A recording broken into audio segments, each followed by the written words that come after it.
사기자 2부 시작하겠습니다. 네, 오늘 2부에서는 지난주에 이어서 세월호 관련 기사 준비했는데요. 저희가 한겨레 10일에서 2주 동안 세월호 관련 특집 기사를 준비했고, 지난주에 박상은 전 특조위 조사관 모셔서 세월호 10년 동안의 진상규명 관련한 논쟁과 우리가 참사를 어떻게 기억하면 될지 이런 좀 이야기를 나눠봤습니다. 오늘은 3기자가 세월호 관련 후속 내용 취재한 거 들고 왔는데요. 어떤 내용인지 간단히 설명을 해주시죠. 진짜 고생하셨죠 이번에 그 취재하시느라. 네, 뭐 좀 세월호와 좀 닮은 사고들 5건 정도 좀 심층적으로 분석했고요. 그럼 10년 동안 정말 달라진 게 아무것도 없는가? 달라진 점이 있다면 어떤 것들인가? 이런 것들 조금 살펴봤습니다. 사실 이 기사가 나가고 나서 제 이제 주변에서나 아니면 독자분들이 세월호랑 이렇게 닮은 사고가 또 있었다는 거를 모르고 있었다는 분들도 많아요. 더 많겠죠. 예, 5건보다도 훨씬 더 많겠죠. 이제 저희는 5건을 좀 심층 분석을 했는데 세월호와 닮았다는 것은 어떤 의미에서 닮았다는 건지 맞습니다. 설명을 부탁드립니다. 물론 이제 세월호가 너무 큰 사건이었기 때문에 예. 이제 여객선에서 304명의 승객이 돌아가셨고 그 정도의 사이즈의 사건은 없었어요. 물론 없었지만 이제 세월호 참사의 3가지 주체를 놓고 본다면 이제 뭐 주로 우리가 기억하는 건 구조의 해경이고 또 이렇게 위험한 배를 개조한 선사 그리고 이제 탈출한 선장 이렇게 3 주체가 있겠죠. 근데 저희는 이번에 선사에 집중을 한 거예요.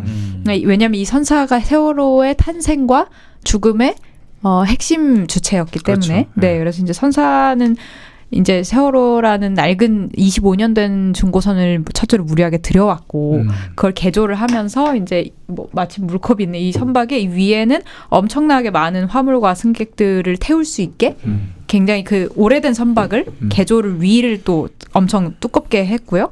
이제 아래는 그러면 평형수를 채워야 되는데 그렇게 하면 화물을 많이 못 실으니까 그렇죠. 평형수를 적게 싣고 그냥 이렇게 뒤뚱거리는 상태로 바다를 항해하도록 뒀고 그날 심지어 출항한 날에 그날 안개가 낀 바다였거든요. 그날 출항한 거는 세월호 하나밖에 없었어요. 그러니까 이런 어떤 선사가 이윤을 위해서 안전을 어디까지 등한시할 수 있느냐 하는 거를 보여준 게 세월호고 그거와 굉장히 유사한 사고들이 5건이 있는데 이번에 뭐 5건을 줄줄이 다 소개할 것은 아니고요. 예. 한 건만 말씀을 드리면 이제 스텔라 데이지호나 뭐 이런 사고들은 좀 점차적으로 알려졌는데 삼성 1호 이 사건은 아무도 모르셨을 것 같아요. 네. 예, 기사도 한 번도 안 나왔고 21년도에 완도에서 침몰한 화물선이고요. 나름 3,500톤 정도 돼요. 세월호가 6,000톤이니까 한 절반 정도는 화물선 치고 굉장히 큰 거죠. 거기에 이제 이렇게 귤을 싣고 이제 제주도에서 전남으로 귤을 가져오는 선박이었고, 네, 이제 출항할 때 풍랑 경보가 있어서 조금 선장이 고민을 했어요. 이걸 어떻게 하나 하고 있는데 이제 선주가 귤 7상자만 더 싣자. 이렇게 한 거예요. 그래서 7상자를 더 실으면 이렇게 있으면 이걸 이렇게 딱 닫고 가야 파도가 쳐도 여기에 물이 안 들어오겠죠. 네. 근데 7상자를 닫으면 이렇게 빼꼼히 올라올 거 아니에요. 네. 그래서 안 된다. 선장이 안 된다고 했는데 이거 오늘 갖고 가야 된다고 이러면서 이제 한국까지 그걸 갖고 온 거예요. 자기가 차에 싣고서 네. 이거 넣고 가자. 그래서 결국 이렇게 꽉 닫아야 되는데 이렇게 좀 들린 상태로 귤 상자를 실어요. 그리고 지금 우리 풍랑경보 너무 심해서 파도 칠 것 같은데 좀 이따 가겠다 그랬더니 지금 가라 이렇게 된 거예요. 그래서 새벽 2시쯤에 출항을 했어요. 그런데 당연히 파도가 높으니까 일로 착 쳤을 거 아니에요. 네. 그래서 이 안으로 해수가 막 유입이 된 거예요. 그래서 이 배가 가라앉았죠. 그래서 8명은 구조가 됐는데 한 명 62살 선원 한 분은 돌아오시질 못했어요. 네. 도대체 왜 이렇게 하는 겁니까? 네. 뭐 어떤 인간의 욕망 때문인가요? 뭐 그러면 이런 얘기를 하면 꼭 그럼 자본주의를 그만둬야 되느냐. 그러니까 그렇죠. 이 이윤을 추구하는 이 행위를 어떻게 우리가 막을 수 있느냐 하는 좀 좌절감이 드는 것 같아요. 근데 사실은 그것도 우리가 관리할 수 있는 영역 안에 있는데 이렇게 하는 이유는 2가지예요. 하나는 말씀하신 대로 돈 때문인데 내항선사들이 사실은 이 섬과 섬 우리나라의 이 육지와 섬을 잇는 교통수단 같은 존재인데 네. 다 그냥 민영화되어 있다고 해야 될까요? 그러니까 알아서 선사들이 그냥 자기 이윤에 따라서 하는 거예요. 근데 우리나라 내항선사들이 다 엄청 영세해요. 그러니까 배 하나로 계속 적자내다가 배 하나로 겨우 메꾸고 뭐 이런 식인 거예요. 그러면 이번 달에 엄청 적자가 심한데 이거 뭐 풍랑경보 인다고 이걸 안 할 수 있겠냐고요. 그러니까 굉장히 사실은 안전관리가 뒤처질 수밖에 없는. 네, 그러니까 그래서 사실은 다른 나라는 이 내양 선사를 굉장히 높은 비중으로 예산을 투입하고 통제하거든요. 네. 근데 이제 우리나라는 여전히 뭐 이렇게 자유롭게 시장 참여자들이 와서 수익 내고 나가는 그런 구조인 거예요. 그런 상황이니까 이제 단원고 학생들 같은 학생들이 이거를 어떤 공공의 교통수단으로 믿고 탄 사람들은 사실 배신당하는 거죠, 기대를. 그렇죠. 네. 그리고 두 번째는 이제 일단 이분들이 안전관리의 필요성을 선사들이 잘 못 느껴요. 그러니까 이 안전관리라는 게 별게 아니라 아까 얘기한 것처럼 출항을 한다. 이렇게 날씨가 안 좋을 때 출항을 하려면 예를 들면 어떤 기준이 좀 필요할까? 풍랑경보가 일괄적으로 안 나갈 건가? 아니면 나가기 전에 뭐 풍속 정도를 확인할 건가? 그럼 나갈 거면 이거는 꽉 닫고 나가게 해주세요. 그렇죠. 뭐 이런 게 있어야죠. 네, 풍랑경보에 굳이 내가 나가야 될 것 같으면 그 귤은 못 실어요. 뭐 이런 기준이 있어야 되는데 그렇죠.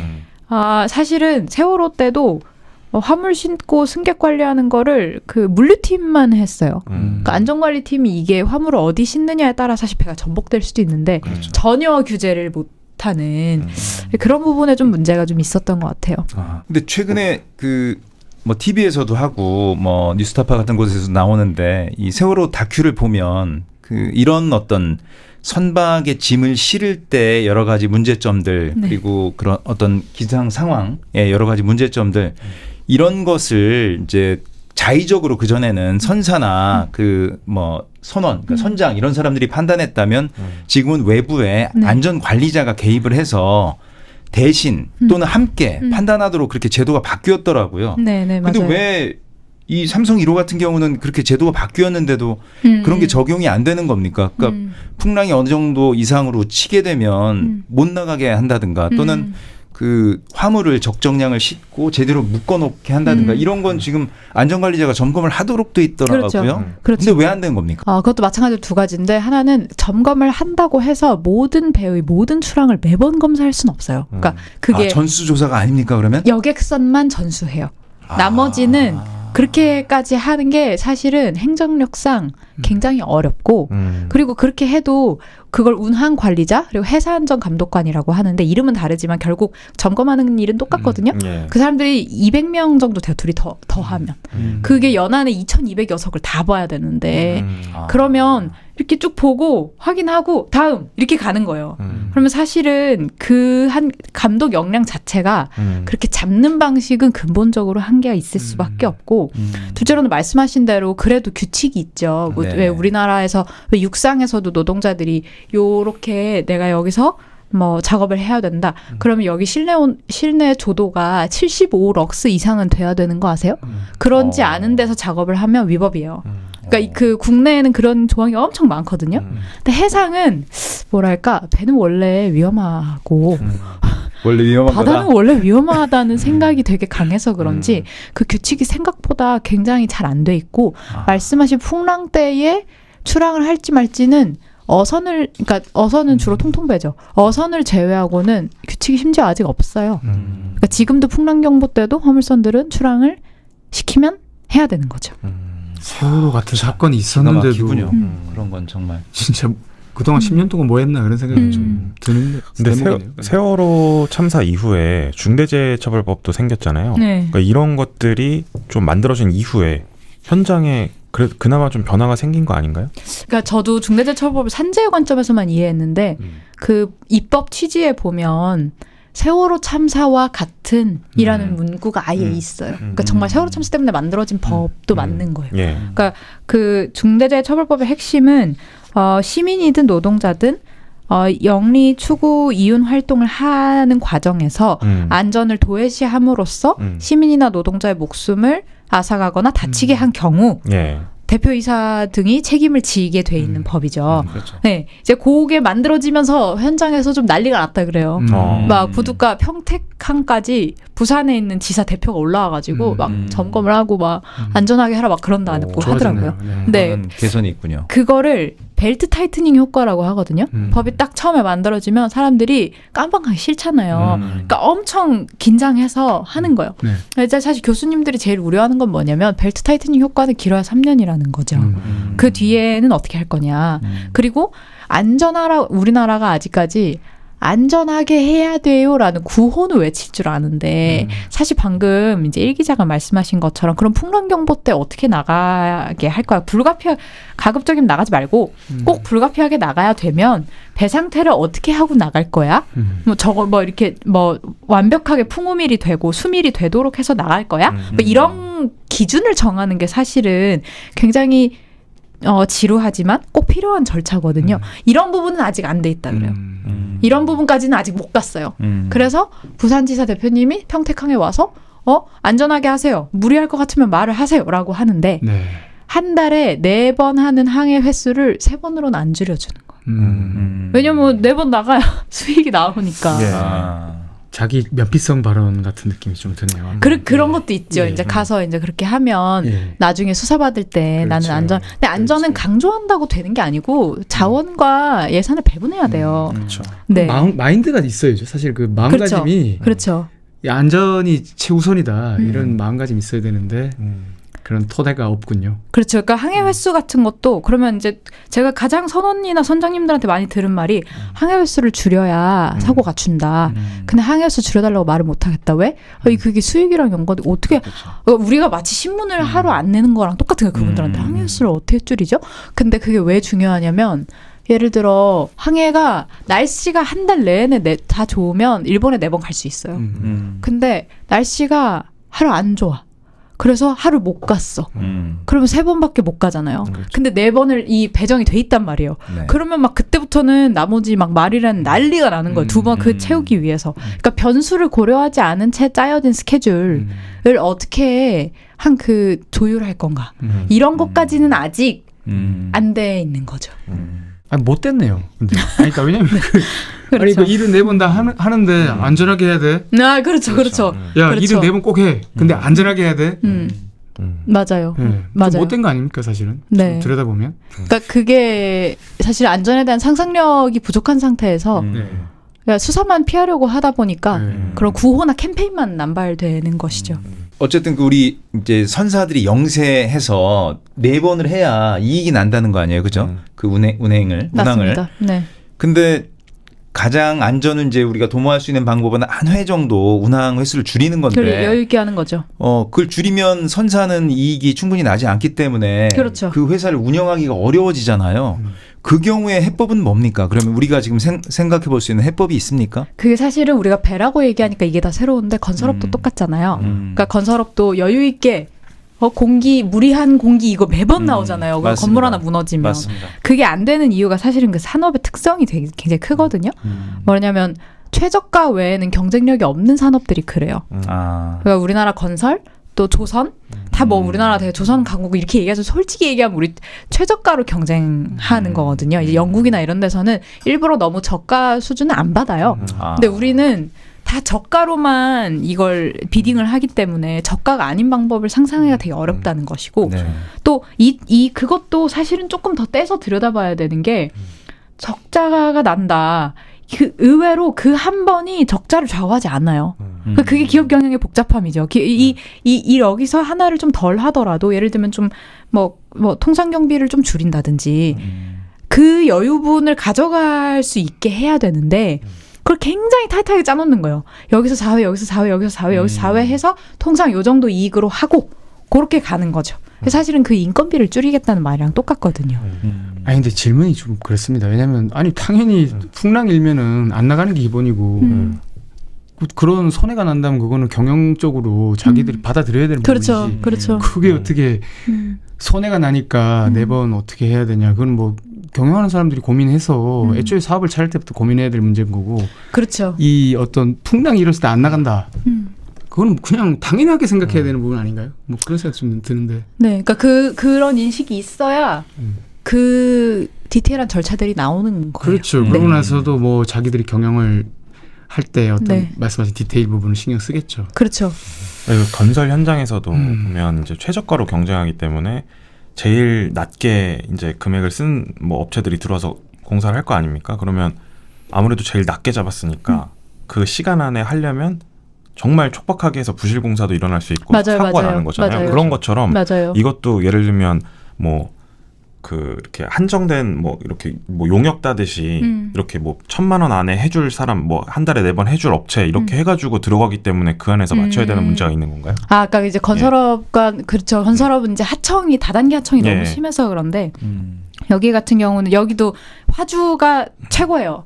거기도 발주처가 최고잖아요. 예. 여기도 화주가 최고고 화주의 선택을 받으면 선사가 이제 선원들과 선장들을 수급을 해서 그때 이렇게 출항시키는 방식이거든요. 그러니까 물론 이제 배는 이 하청처럼 막 구할 수 있는 게 아니기 때문에 네네. 그렇게까지 난립해 있진 않아요. 그렇지만 이 반대로 이 횟수를 지켜주지 않으면 그 화주를 잃는다는 위기감이 굉장히 강한 그렇겠죠. 거죠. 그 말은 다른 말로 하면 사고나 이런 것들이 그 업체 경쟁력에 반영이 안 되는 거예요. 사고가 좀 나더라도 이게 제때 이렇게 왔다 갔다 할 수만 있으면 이게 경쟁력에 이렇게 저가이기만 하면 그래서 한 번은 그 선사의 사장님이 그런 얘기 하더라고요.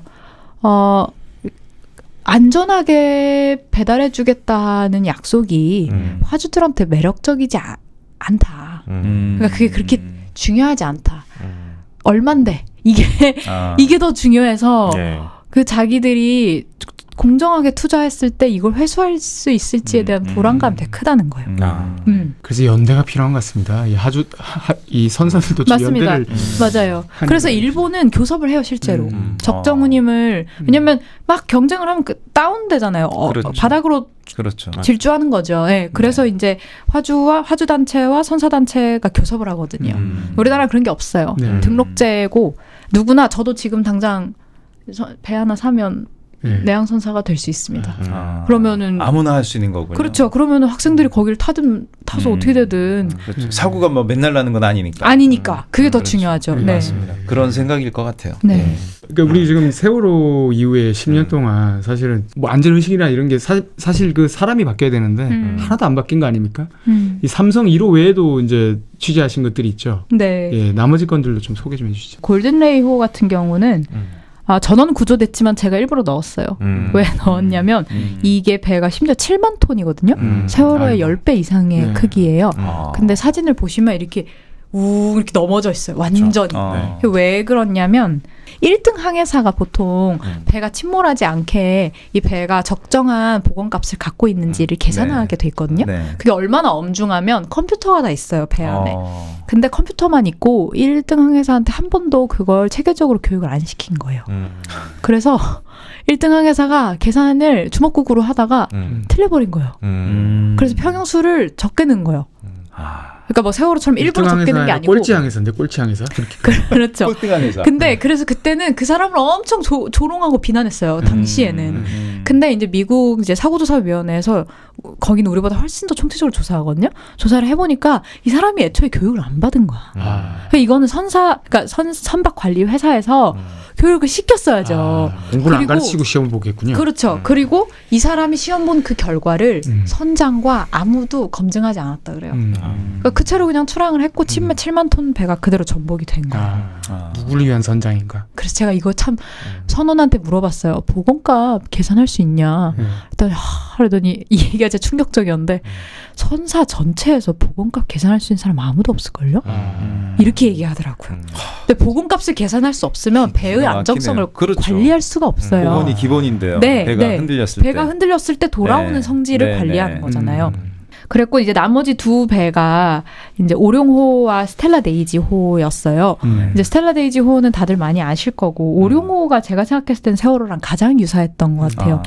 오룡호는 물론 원양어선이긴 했어요. 근데 이 배도 굉장히 큰 배였고 원양어선 치고는 1,700톤 정도 됐으니까요. 예. 명태를 잡으러 갔고 2014년 4월에 세월호가 있었는데 12월에 같은 사고가 있었는데 이 배도 특징이 뭐냐면 되게 오래된 선박이었고요. 중고선을 데려왔어요. 그래서 개조를 하면서 이 배가 이렇게 있으면 배 꼬리를 엄청 늘려놓은 거예요.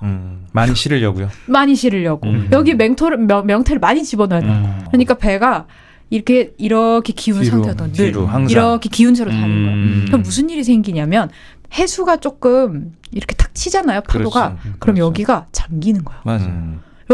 여기가 파도에 해수가 이렇게 잠기면 이렇게 잠기거든요. 그럼요. 굉장히 위험한 상태예요. 그렇죠.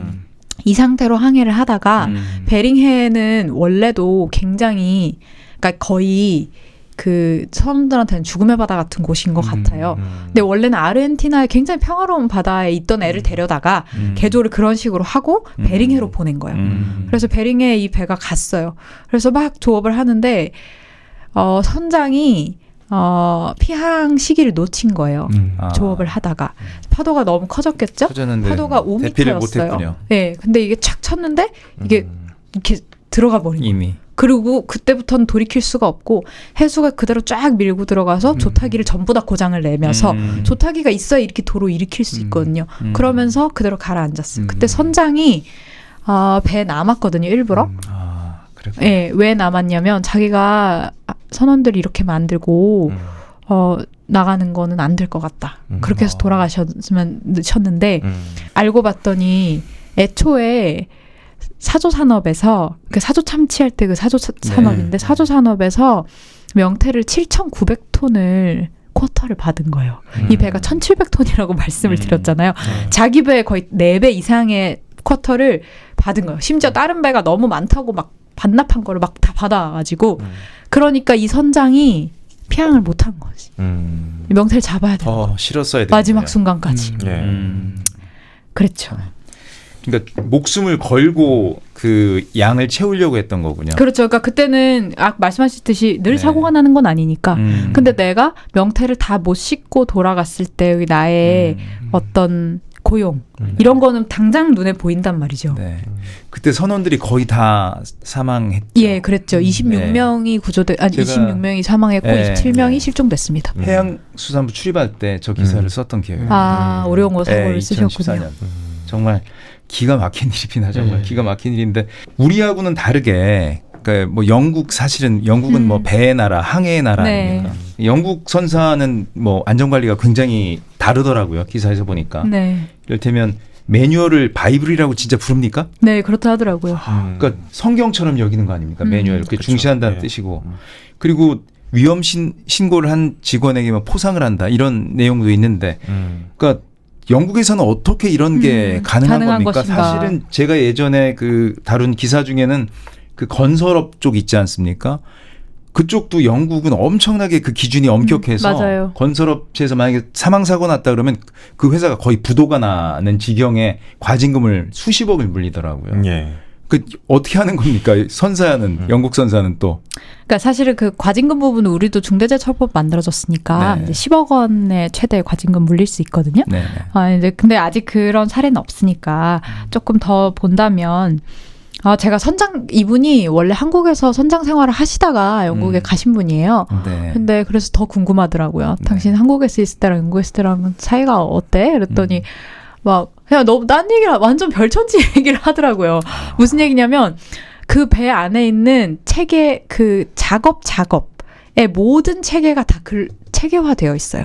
제가 아까 디테일한 절차가 되게 중요하다 그랬잖아요. 그렇지 않으면 위기 순간에 안전에 대해서 얘기하기가 되게 어렵다고요. 그냥 선사가 요청한 대로 해야 돼요. 매뉴얼이 없으면. 근데 여기는 매뉴얼이 있고 심지어 그 매뉴얼이 배마다 다 있어요. 그러니까 조타를 왜 이게 중요하냐면 세월호도 특징이 있었죠. 오래된 선박인데 위가 무거운 배였잖아요. 그래서 조타수들 중에 조타수랑 그 당시에 그 선원 중에 베테랑 선원들은 어떻게 하는 선장들은 꼭 조타기를 2개를 하다가 이 항만을 좀 벗어나면 하나 꼭 껐다고요.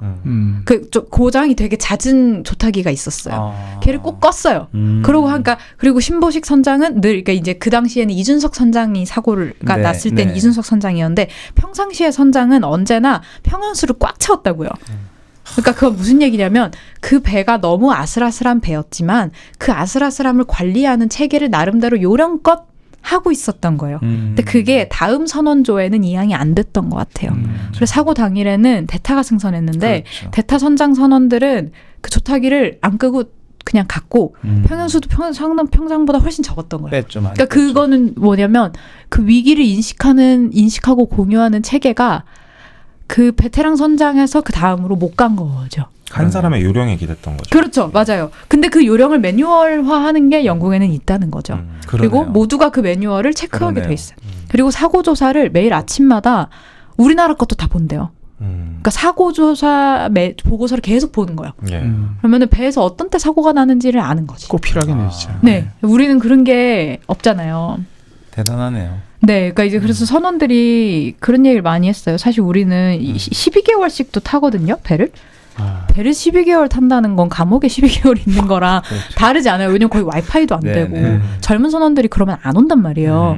근데 여기는 3+3이래요. 3개월 일하고 3개월 쉬고 쉬는 동안에 월급이 다 나온대. 그러니까 이 사람들 어떻게 하냐면 훈련 나가는데 되게 적극적인 거야.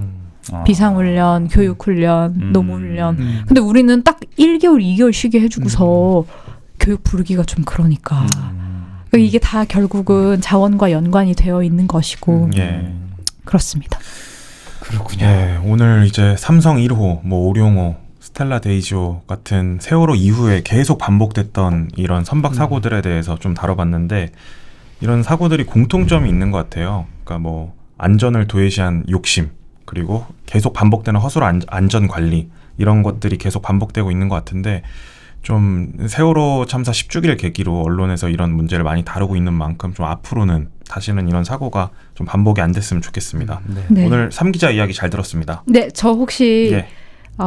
제가 판결문을 읽다가 이거는 꼭 사기자에서 읽고 싶다고 읽어주셨어요. 했던 네, 문장이 네. 있었어요. 네. 이게 이제 이 오룡호 사건이고요. 맨 마지막에 판사가 이렇게 썼어요. 보통 판결문이 복부신 거 아시죠? 근데 이분은 하나하나 다 직접 쓰셨더라고. 예. 그래서 모두 하나같이 존엄한 생명들이었다. 선장은 회사가 아니라 자기를 자책하며 퇴선하는 대신 침몰하는 제501 오룡호와 운명을 함께하였다.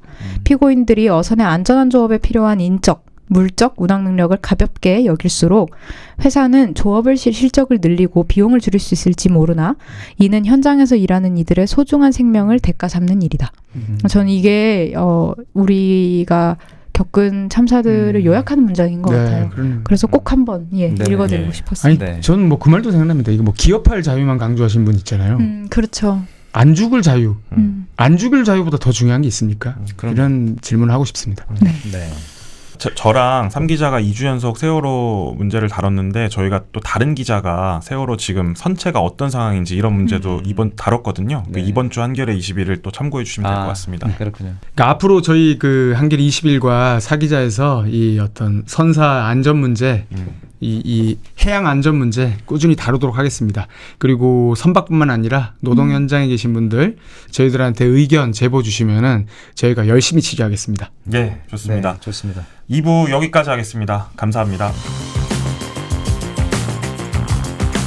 내일의 20일 시작하겠습니다. 우리 다음 주에 어떤 기사들이 준비되어 있죠? 3기자? 네, 제가 저기 영상 좀 찍어왔어요. 제가 왜냐면 다음 주에 제로 웨이스트 그리고 좀 어떤 그 파타고니아라는 그룹이 특히 이제 요 기후 위기와 관련된 콘텐츠들 많이 하고 있어서요. 예. 한번 보여주실까요?